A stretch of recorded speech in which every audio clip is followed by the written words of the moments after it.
আসসালামু আলাইকুম, সবাই কেমন আছেন? শ্বশুর বাড়ি চলে আসলাম।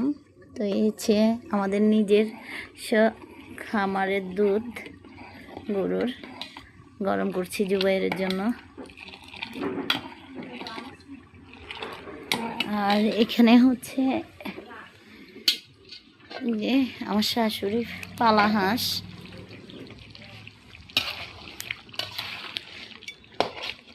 আমাদের জন্য রেখে দিছিল।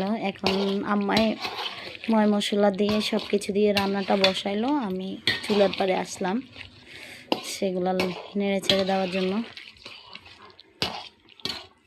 কে কে হাঁসের মাংস পছন্দ করেন সবাই কমেন্ট করে জানাবেন। এই শীতে হাঁসের মাংস সত্যিই খুব ভালো লাগে, যদিও ঢাকাতে কয়েকবার খাইছিলাম নিজেরা কিনে এনে।